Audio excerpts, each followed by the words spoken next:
All right. Welcome back, everybody. It is Coach's Corner. We've had a bit of a hiatus, but we're back now. We had Christmas, New Year's. Bob was sick for like 2 weeks, so everybody's been sick for 2 weeks. Yeah, it's been nuts. It's been nuts around here. But we're back, and here's Coach Michael Myers, the boys' basketball coach. We've got a lot more to talk about now. A lot of season. Yeah, it's in a month of games so far. So since Bayfield, pre-Christmas. Yeah. Yeah. Well. Yes, exactly. So did we even talk about the Bayfield? We didn't get a chance to. Boy, that's a long time ago. Yeah.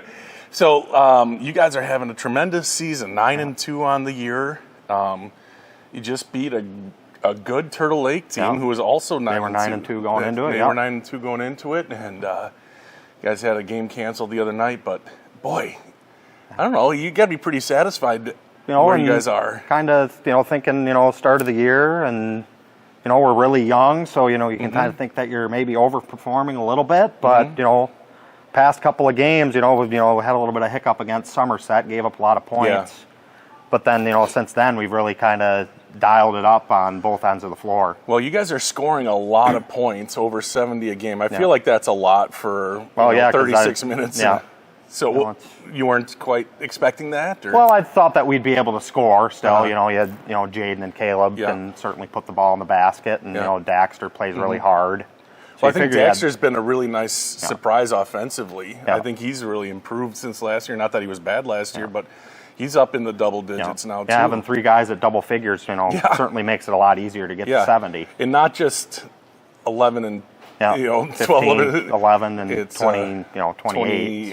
So, exactly. So let's talk a little bit about what's been going on. Start with that Bayfield game. That was a crazy game against kind of on a weekend, a weird situation. Yeah, it was a Christmas. You had the holidays there. So I mean, where's everybody's head at? You kind of got to think, and they took it to us in the first half. They pretty much got anything they wanted. They made open looks. And they made it, and their top kid was really good in the first half. Were able to make some adjustments, and it was a good comeback win. Yeah. Oh yeah. So, that was a fun win. They were a spirited crew. Yeah. Then that's cool what they did too. They came down here, stayed overnight, and then played Webster the next day, and it was almost the exact same game. Yeah, exactly. Oh my gosh, it was nuts. They won by a point or two or whatever. All right, so then it's back to, I think, outside of Somerset, it's been all conference games. The Somerset game, they got 101 points, last-second layup, whatever. The JV gets in guys, there. You let them play, right? I mean, there's no ill will there, I would imagine. No, and, Troy Wink, the coach there, he was at Frederick for a long time. Yeah, so we all love Troy. So he's, it's nothing, but, middle border is just, it's a different animal. Yeah, we've got a couple more middle borders. We got one tomorrow night. Yeah, it's Ellsworth tomorrow night, and then finish with Amory. Those teams, good teams to play though. Kind of really gives you an opportunity where there's not a ton at stake as far as conference goes, and you're able to play up a level really. Yeah. Because those teams, especially the last 5-6 years, the middle border has really been solid. Yeah. You look at their standings. Well, you watch the Somerset game against us, you're like, these guys must be just killing it. And no, they're at the bottom. Yeah. They're at the bottom. That's really competitive conference. Last year it was Ellsworth. They were at the bottom. They just beat the brakes off of us at the end of the year. Like, what the heck? Yeah. So that kind of just, it is what it is. The conference isn't. The West Lakeland does not compare to the middle border. Nope, but it's just a different style of ball. Different style. They are generally bigger schools, that kind of thing. Yep. So, but in the West Lakeland, you guys are doing just fine. You have the 1 point overtime loss to Clear Lake, but otherwise, that's a game where you think, well, if we started down 12-0, okay, it still would have been a game that went right down to the end because neither team could really slow down the other team. Yeah. Right. It's just we got off to a slow start, and it takes a lot of energy to come back, and you're right there at the end. So. Yeah, exactly. And that was there, so they have to come back here. Not saying it's just nicer to play at home for sure. Don't have that long bus ride, especially double headers. You got to sit through the. Yeah, and that's a double header where you got to go to the elementary. And It's a double header, but it's not all at the same location, so you're kind of having guys that have to go.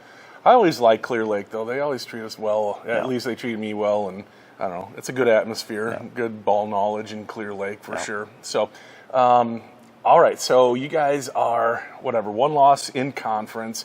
You've been through the first half of the season, however. You didn't play Shell Lake because that was the game that was... That was supposed to be last night. So, yeah, last night. Next Thursday. Yeah, so it's coming up. Yep. But you guys have seen everybody but Shell Lake. Yep. What do you think? I mean, going forward, you've got the rest of the Lakeland... Yeah, I mean, it's, I always tell the guys that, the history of Grantsburg, we don't have a ton of, banners up on the wall for like conference and stuff, but I always tell them you're going to get everybody's best shot. It's everybody wants to beat us. I don't know if that goes back to, it wasn't maybe as much when I was in school that everybody wanted, but, since like about 2007, 2008 when we started making runs, if teams were able to beat us, they really marked that on the calendar as a big game for their season. Well, that's kind of cool to have a target on your back, year in, year out. Yeah. So, but this year you have earned it by being at the top of the conference. Like I said, Clear Lake has earned it. They're at the top, but you guys have beaten everybody else. Let's see. Tomorrow night is Ellsworth. Don't need to talk too much about that one. It's kind of a game. It'll be here. It'll be on the live stream. It'll be fun to see. It's I don't know. We are Ellsworth, so it's cool that we can communicate with them. But then on Friday, it's back to the top. Siren again. Siren at Siren. Yeah. Tell us a little bit about what you learned the first time, because they can score. It seems like. Yeah, they did a good job of kind of spacing us out, and they're between Gannon Reynolds and Magashik, they were able to, create some open looks, and they shot really well against us. They've been struggling, since they don't have a ton of size, they don't have a ton of bodies. Yeah. They kind of, get worn down, I think, and that's kind of part of the season when you don't have a deep bench. Yeah. Well, I think you were sort of concerned about that. I was, and with the Somerset game, I was a little concerned with that. Maybe stepped off the gas a little bit, but you just gotta play every game. Over the summer when we have more guys, it's just like, how can we empty the tank this game? Yeah, sure. And that's kind of been the the mindset that we're going to have going forward. Just like whatever you got, whatever you can give. It's a lot of games, 5 games in 8 days. I told them today. But it's just like, whatever you can give, especially you're in the heart of conference play. Yeah. Everybody else is, playing 2-3 games a week. Yeah, we're not. So it's not, we're not any different than any other team. Right. Ooh, I'm kind of getting off the camera here.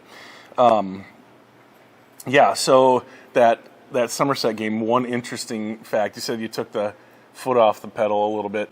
You guys scored 79 points. That is the most in a loss in Grantsburg history. Most points in a loss in Grantsburg history. Yeah, most points given up in a game. I don't know if that feels good or bad. In between, but you got to give the kids credit. I kind of said, we don't need to, maybe put everything into this game because we had a conference game against Webster the following night, and you're just like, well, of all the teams, Webster and Unity are the teams that I don't like to lose to the most. Okay. So that was kind of the message, and I told them at halftime, it's like, guys, we've got to just play our game. Sure. In the second half, we played them even. And you could even say that we were the better team in the second half. They got a couple of baskets late with JV. The Donnelly kid got a couple of cheap ones after I'd pulled all the guys. Yeah. So second half, is 44-40. Yeah. So right. In their gym, you got to give them credit. They made shots early, and it's tough to come back from the 20-point. Yeah, that Donnelly kid, I think he had a career record, 45 against us, 45, and then he had 42 the next night next game against Imagine Altoona. Scoring almost 100 points in a week. Yeah. Well, unless you're Carter Wolin, you really don't know what that's like from Amory. Heck of an athlete. All right, well, we are, let's see, so you were in the second half. I don't know, is there anything else you want to touch on before we get going? I think for now, we'll have another meeting in a couple weeks and more games to talk about. It's just a long break between games here since the last time we talked. Yeah, we can talk a little bit about the boys individually, too, as a helicopter goes over the school here. I mean, Jaden's having one heck of a year. He's gonna be up there in a ton of categories as far as when all is said and done, the record books. He's already gotten over 1,000 points in his career. He's eyeing up, I don't know. I mean, I can see that he is on pace to beat the school record of John Chanel. He's averaging over 10 rebounds per game, up there in assists in the conference, like 4.5 assists. Like, tell us a little bit about how Jaden has. I mean, we have a lot of games under our belt now, 11 games. You can kind of see. You know, he's really taking this seriously and doing a heck of a job. Yeah, and, you know, I mean, I think in some of our other conversations, you know, I thought if he didn't get hurt last year prior to the season, you know, maybe it wouldn't have been, you know, 28, 10, and 5. Yeah, but, you know, but I he think was it would have, 18 even with a little injury. With, you know, at 80%. Yeah. You know, going into the season, like that, you know, he's going to get to 22, 23 points a game. You know, if he can get, you know, 7, 8 rebounds, you know, I mean, having Zach last year to help on the glass and Cade, and, you know, he wasn't maybe going to have as many opportunities, but, you know, and a lot of our conversations, like at the start of the year, is just like, well, yeah, we know you're going to get to 1,000. Yeah. We know that you're going to contend for school record, but I told him, I was like, if you get 500 rebounds for a career, because if, you know, I think if you would have averaged around 10, he would have been in, you know, a position to do that. He's like, we're going to be a tough team to beat if you can get to 10 rebounds, and, you know, it's held true. Yeah, so I think that's kind of, you know, the biggest thing is, you know, and that's kind of, you know, we were talking at the end of practice, you know, the difference between the middle border and the Lakeland is rebounding. Oh, yeah. So, you know, the rebounding isn't, like, as a team, it's that's probably where most improvement could be made. What do you think? Yeah, I agree. Yeah. But it's tough. You don't have the height that you had last year. I mean, last year, 4 guys over 6'2", or 6 feet anyway, and then Daxter, who's just a bully under there anyway. Dax gets after it. Yeah, exactly. So, you know, you lose a little bit of height and wingspan, but you still have. I mean, you're still hanging in there. I'd say.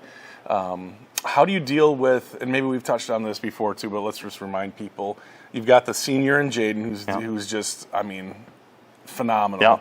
But you've got 4 sophomores and a freshman that are playing a lot of minutes. I mean, what's the dichotomy there? I mean, you've got this senior who's had a lot of experience, and these other guys. How do you think the younger guys are coming along? So, you know, like we could start with, you know, Riker, because he, you know, start of the year, you know, with Axel getting hurt in football, because I mean, Axel probably would have stepped into a bigger role.